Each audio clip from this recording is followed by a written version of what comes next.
you learned something, and yeah, enjoy the way we do things. So we'll start with our reporters, and they will stand up and explain what they do for the meeting.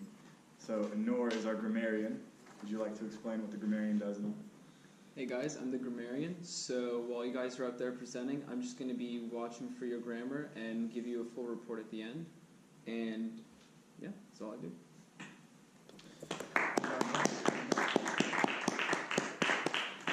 Jose, our odd counter. I'll be the odd counter, which is kind of counting all the ums and likes everyone says. Sweet. Thank you. And finally, Kirk as our timer. Oh, yes. I will be checking the time and giving people a heads up when they've met the minimum time, the middle time, and when they've met the maximum time for their allotted slot. Great, thank you, Kirk. So now I want to welcome our first speaker, Tyler Burnette, esteemed member of Toastmasters, for his 10 to 15 minute speech entitled Selling Yourself in Life. Tyler?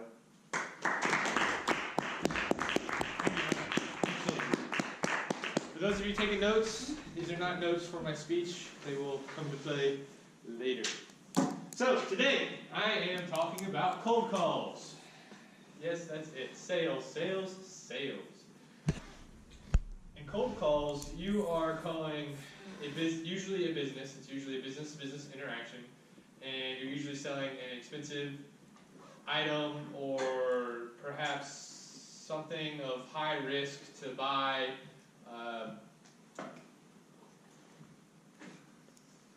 And lost my train of thought. Let's restart. Cold call sales. So the purpose of cold call sales is obviously to make the sale. The general rules of sales apply here. The one-on-one rules of sales apply here as well. I don't know why I'm struggling so much on this one. And so when you call somebody, when you call a business, you want to first be friendly and honest. So when you call them, have a cheeriness to your voice. If somebody calls you and they have this ho-hum of, hey, how are you today?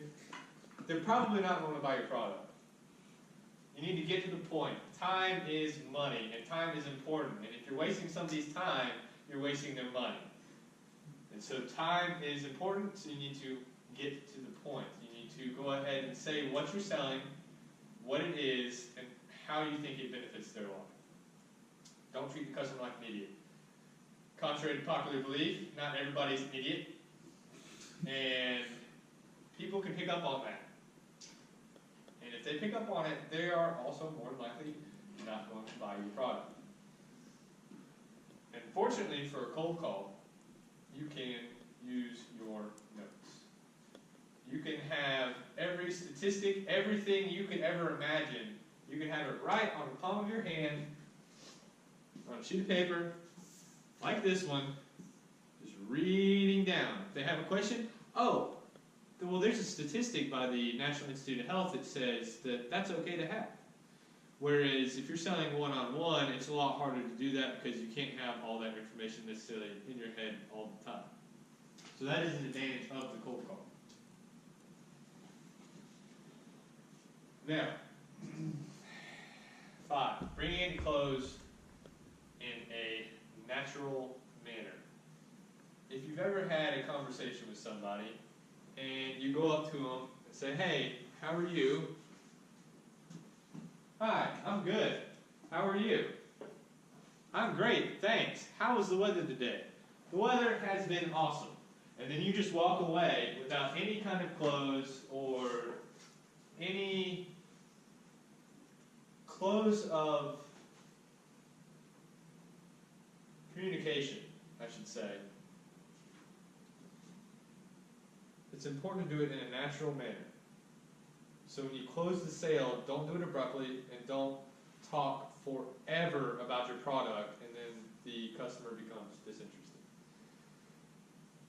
So that train wreck of an explanation is concluded, and I would like to get Tyler Jian up on the stage and we're going to do a little skit. to kind of show you guys how a cold call should look.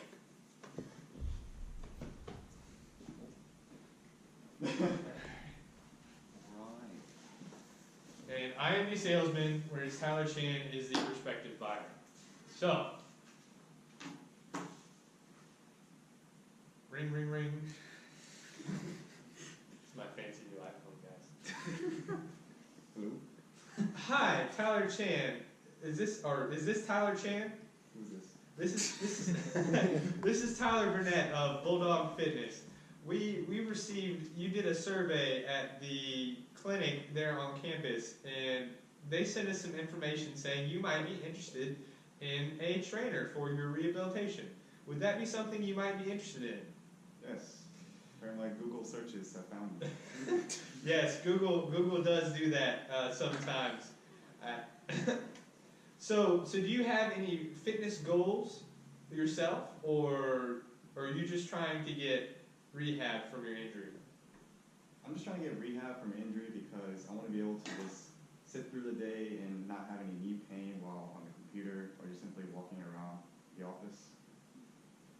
Yeah, that is completely understandable, and you probably would not want to re-injure your body in any way. I feel like everybody would feel that way. Would you agree? Right. Yeah. I'm only getting older from here, so I'm starting to feel that age. Yeah, I hear you, man. I'm 26 now, and boy, my body's ready to go. So, Bulldog Fitness, what we are, we believe in affordable fitness trainers, and we believe it should be available to all, and not just the people that from the high income areas. We have highly trained staff. We have fitness personal to you. No more writing your own workouts, having to worry about keeping track of what you have to do on each week. And we bring equipment straight to your location wherever. If you want to work out in the middle of one of the quads and have everybody stare at you, hey, by all means, we will bring the bench press and weights out to you. And we are there for you 24/7. How does that sound? Does that sound like something you might be interested in, sir? It sounds a little too good to be true. A little too good. What exactly is too good to be true, sir? The 24/7 service. Well, we have a trained staff that is, we have an on and off. So one is on the night shift and one is on the day shift, and so there's a constant availability of trainers. All right. Well, sometimes I'm up working till 2 a.m. Sometimes, you know what? I need that workout. Sometimes I also want that pressure at the same time. So those night workouts, ooh, can you get those? Yeah. Oh, for sure. 24/7. Like we say, we believe affordable trainers should be available to all. That includes college students. You see, I went to UGA years ago, and man, I was broke, and so I can understand that getting that good workout in for the right price, that can be really, really tough. So we extend, while we do service the Athens community, we extend a price just for students. So you would get it would have to be a contract that you'd have to sign into, because we need to keep our own revenue stream coming in. As you know, because we are a business, I'm sure you can understand that. But we would have our own special price of $20 a month for your own highly trained staff to work out with you whenever. Would that be something you're interested in? $20, that's a lot of money a month. Okay, yeah, no, I can understand that. Hey, that's what? That's 20. That's 20 hamburgers. Yeah, exactly. That's 20 hamburgers at McDonald's or Burger King if you're that kind of person. But there is one thing. I just received from my manager on my desk this morning. We can get you 1/2 off our already reduced price for students for the first month. It is a limited time offer though, so you'd have to act on it now. So it would be 1/2 off for the first, I could even do the first 3 months. So you would pay $10 the first 3 months, and say you don't like the fitness, right? Or you don't like your trainers are, meatheads or whatever, then What we can do for you is we can have a trial period of 30 days. And if you don't like our services, you can quit whenever. Just like Amazon Prime or Pandora. You can try it for 30 days, and if you don't like it, you can just say, hey, it's not for me, and we won't charge you a dime. But we believe in our product, and we believe in you. Would that be something you're interested in? And you said the trial would last 3 months with half off? The trial is 30 days, and then you start paying the 30 days. So the second month, you don't even start paying till the second month. And for those first 3 months, so 4 months in, you're not paying but $30. And then it goes up to $20 a month since then for a year contract. I graduated in 4 months, so yes, this sounds pretty good to me. Yeah. Okay. All right. Well, I just need your information, and we can get you all signed up. All right. Thank you. All right. This concludes the skit portion. Now, you may sit down, Tyler Chan. Thank you. Round of applause to my assistant there. Now, this is the discussion portion.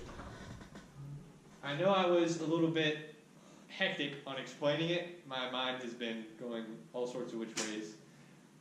But now if you have any questions about the cold call process or sales or how you felt I talked to Tyler Chan, was I too pushy? Was I not pushy enough? Was I too friendly? Was I not friendly enough? What are some comments? Anybody? This is where you get to speak. I'm going to start calling on people if you don't. Bonnadette, what did you think? What did you think of the whole spiel? I felt The like skit. I think it was pretty well. I mean, did you all rehearse any? No. No. So that was, I mean, for a call that wasn't rehearsed at all, I think that was pretty well done. One aspect that I would want to improve upon is when he was specifically talking about his knee pains, I would want to discuss how this particular service can help that, rather than just saying I can improve your service overall or fitness overall. Okay. Anything else, anybody? That I could have done better? What you got? I think you should start off better, but usually whenever someone calls, Yeah. when they say the name and the company, I hang up. Yeah, of course. Of course. Anything else? Or no, your business, essentially. Yeah, you are.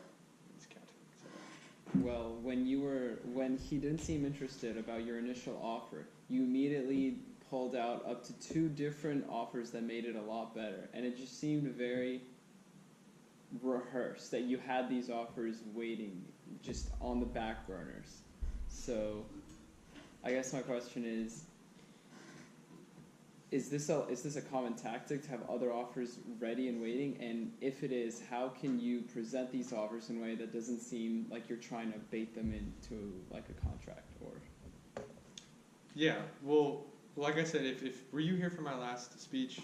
Because this speech was supposed to tie into the previous speech, which was selling in person, and basically you want to get them closer to the sale, and that's what I was trying to do. Yeah, I did. I even was thinking that when I was doing it. I was like, oh god, I'm gonna feel like an infomercial guy. It's just what I was trying to get away from. But seeing as how it wasn't rehearsed between, and I'll be honest with you, I'm not good at cold call sales, which is why I'm not in the sales profession. I'm in research. But yeah, that is true. It's good you picked up on that. Are there any other questions or comments? Anything about sales? One thing, sort of addressing what you were saying of the backup offers, is just kind of keeping in mind, like, as a customer, putting myself kind of in those shoes, I want to hear, like, some hesitation, like you were saying with the other offers, or like it kind of hurts you. It's like, oh, okay, this is going to cut into my commission, but I can give you this deal. So, like, I feel like you're really doing me a favor at that point, and you're kind of building rapport that way. Does that make sense? Yeah. Anything?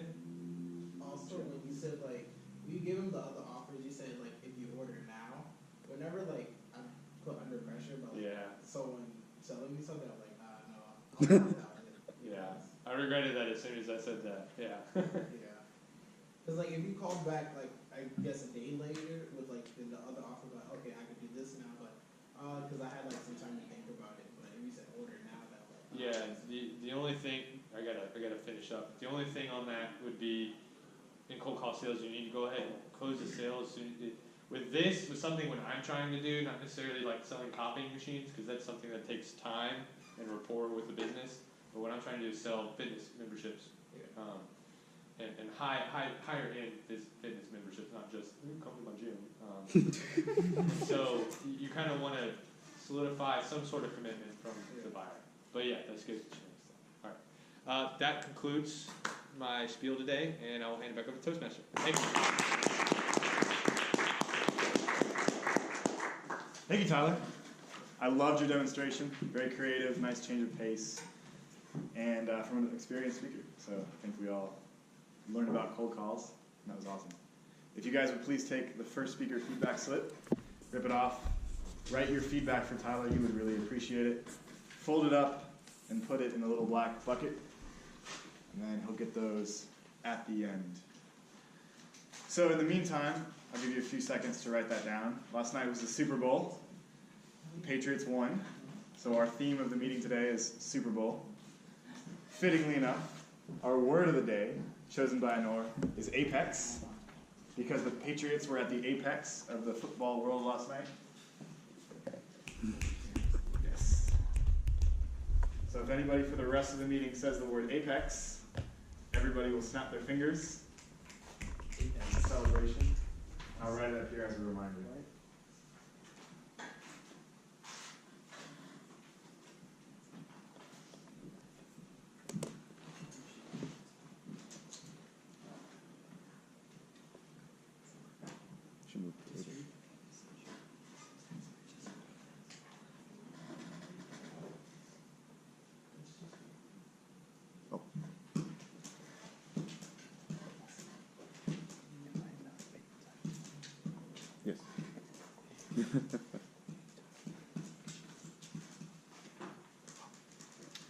Okay. Wait, we gotta move the table.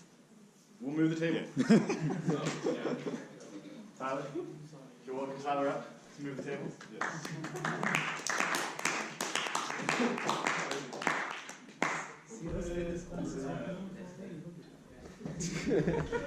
Fitness program. Those 4 months right there. See? $30. He was able to move the table. No more knee pain. Yeah, no more knee pain, dude. I got Okay. shin pain now.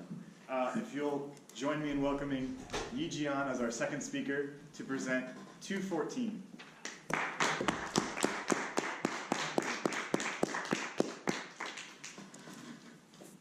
Good evening. At the top of a hill in Rome, there was a man and a woman. The man was naked. And all of a sudden, he held a goat skin and started flogging his wife. This was the origin of the Lupercalia in Rome. So there are 3 things in life that I like and dislike: capitalism, happiness, and friendship. So, capitalism. It's almost that time of the year. Actually, it's almost time, but after New Year, when I went to Walmart, all I see in the aisles were hearts, candies, bears, objects that represent Valentine's. But here's the thing. It's a plot by capitalists, by the market, putting up these nice looking items for couples. Oh, that chocolate, it looks so nice. I should buy that for my sweetheart. But guess what? For the single people, do you know what I see? Ew. Great, you just have to remind me that I'm single, lonely, and have nothing better to do in my life than observe your fancy aisles. And then think about a rose. You buy a bouquet for your loved one, but guess what? It dies. Maybe 10 days, it starts to wither. That's what love represents, withering of a rose. And if you buy a fake one, even better. It's superficial. It's fake. So, I feel like capitalism should do a better job advertising for Valentine's Day. And that secret is not to advertise at all. I already buy chocolate.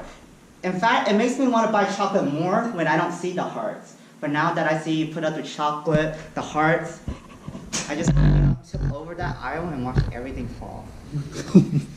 So next thing is happiness. It must be nice to fall in love. Who in here has a partner? Exactly. Exactly. We're all single at 6 p.m. at a Toastmaster meeting. What are your plans for Valentine's Day? Probably the same as mine. In my room, watching Netflix, and then you hear your roommates do their deed. So, I want to be happy. But you know, I think I could be happy without a partner. But no, back to that capitalist market. They put all these items, movies come out about romance, and then the hearts, the chocolates, the bears. You go to Amazon, you see pink and red. Where's my happiness? So one day, like 2 weeks ago, I walk into my roommate's room, and I see him in his bed, cuddling with his girlfriend, watching anime. So I walked out, slowly closed the door, and so I went to my next roommate to see what he was up to. And he was doing the same thing. He was calling his roommate, he was calling with his girlfriend, and watching TV. And so I walk closely, slam the door. So I have one more roommate. And so I walked into his room, and it was locked. So I left. And then I gave him a phone call, and he didn't answer. But, you know, assumptions. Assuming makes an ass of you and me, so I just didn't assume. So my thing is, Valentine's coming up. We're all single. We're all here at a Toastmaster meeting. When we be out at the movies, you know, doing something romantic, even though it's almost Valentine's Day. Actually, today's speech is really just to talk about my dislike for Valentine's Day. Back to my origin. That's the beginning of Valentine's Day, technically. It started in Rome, and it's this nasty, perverted thing where a guy spanked his wife with goat skin. That's really what it is, Valentine's Day. But now look at us today. For the single people, we're just, you know, washing others in love. And for the people who have a partner, they just spend a ridiculous amount of money for, you know, just to impress their loved one. Why should love be marked by the money we spent? Why can't we just erase all that? You know? I like to see a Walmart without those aisles. I like to see the movies where it's just Marvels and DC. And I like to go home. In fact, I wish my roommates were around, but you know, I'm looking for a new lease, so move away if anyone's offering. But that's really it. But the takeaway is this. Although it's almost Valentine's Day, and my roommates are having their partner, so that night I'll be by myself. But it's okay, because I know happiness. And that is just school. Focus all my mind on studying. And I think that's what we should all do on Valentine's Day. You know, just show the passion we have in writing. Write our anger out in words, and then post them on the door, on your roommate's door, so when they come home, they can see your passion conveyed through letters. And then you can use numbers to show them how much you hate them in a quantitative manner. And then for science, just put some pictures. Show them love in a scientific manner. So I hope you all have a nice Valentine's Day, and that's it.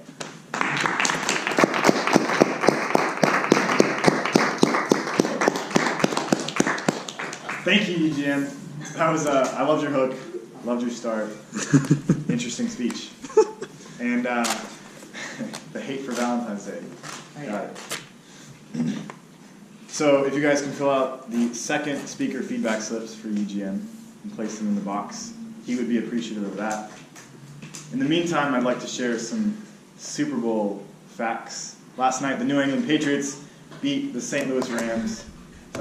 Angeles Rams now, to win their 6th Super Bowl in franchise history. They tied the Pittsburgh Steelers also with 6 Super Bowls in franchise history. But, yeah. How many Super Bowls of those did Tom Brady win? All 6.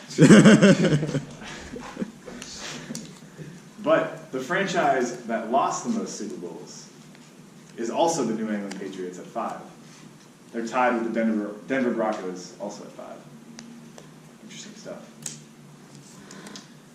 So if you're done with your feedback, we're going to get ready for Zack's speech.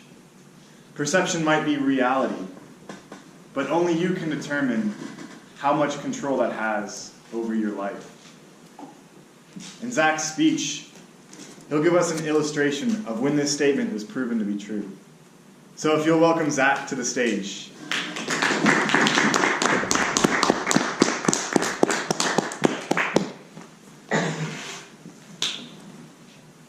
I hate being a camp counselor.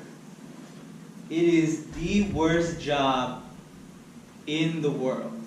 It's not even a job, for me at least, because I didn't get paid, and yet I had to spend an entire week with brats.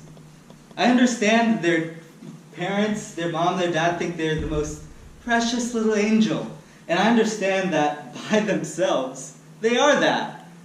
One kid by himself or herself is the most precious thing because they do some of the cutest stuff.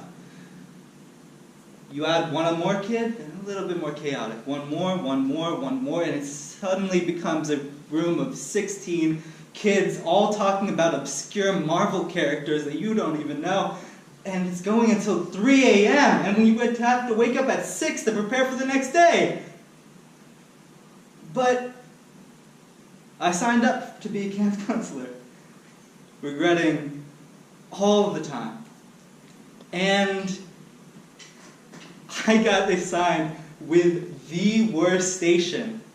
Out of all the stations, I could have gotten soccer, I could have gotten baseball, I could have gotten dodgeball, which is fun. I got assigned the BB gun range with brats. Do you know what a gun in a small child's hand is?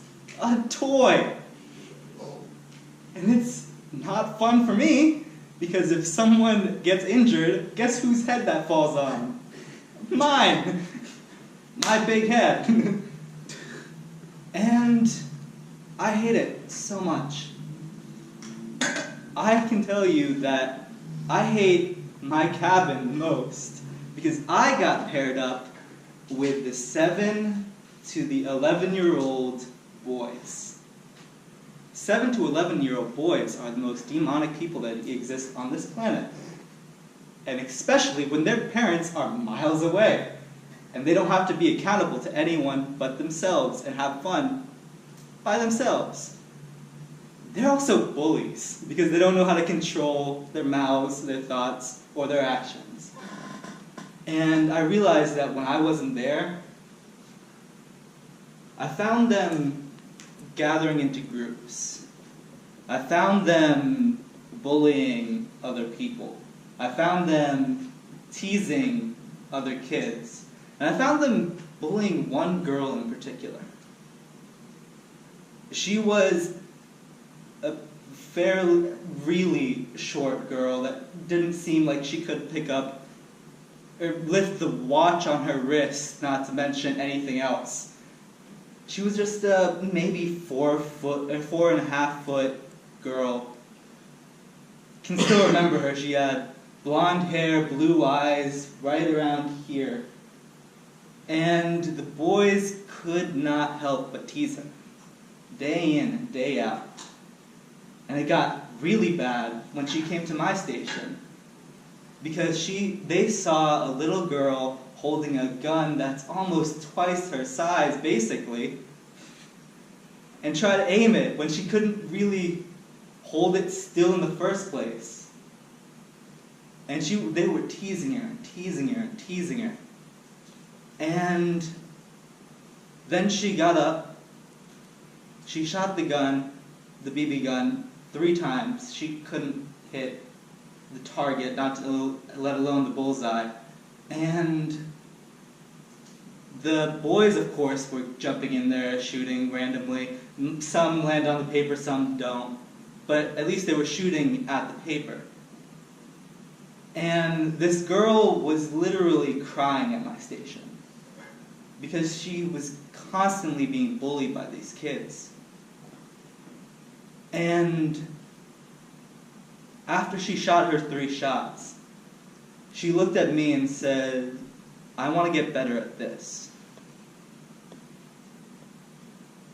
And when I heard that, I knew she had the determination to get better at that. The next time we had free time, a span of 3 hours, to do anything they want. It could be soccer, it could be talking with friends, it could be fishing, it could be anything. She came straight to me and said, "Mr. Zack, I want to get better at shooting the BB gun." And I decided, let's make her better at the BB gun. So the next 3 hours, she shot, and she shot, and she shot. And she got better and better and better.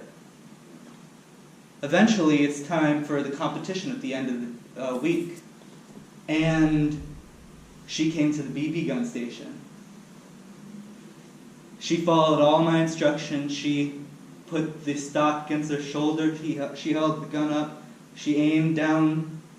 She pulled the trigger. Bang! Bang! Bang! When I tell you 3 bullseyes, I'm not lying. She practiced all week to make those 3 bullseyes. And when she went up for that award ceremony, 3rd place was some random older boy. 2nd place was another random older boy in the cabin 4.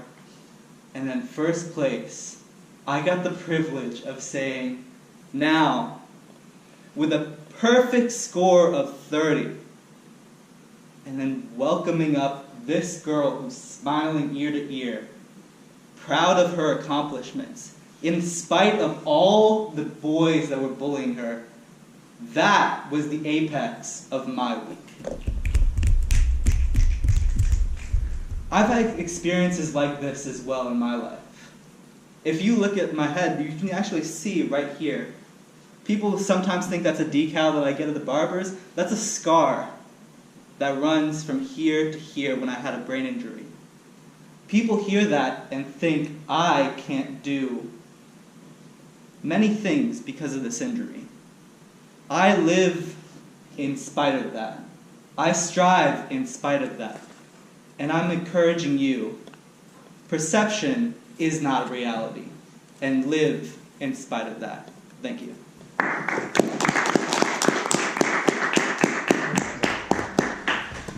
Zach, that was excellent. You're a good guy. I'm sure you're a great camp counselor. So if you'll please fill out the feedback slip for speaker number 3 and put it in the black bucket. The first Super Bowl was played in 1967. And Phil Simms famously announced immediately after winning the game, "I'm going to Disney World." Turns out Disney World paid him $75,000 to say that. They not only paid him $75,000 to say that, they also paid the other quarterback, John Elway, $75,000 in case he won, just to cover their bases. That was not the first Super Bowl. That was a different Super Bowl. Because the first Super Bowl was played in 1967. The most expensive ticket was $12. But there was inflation, right?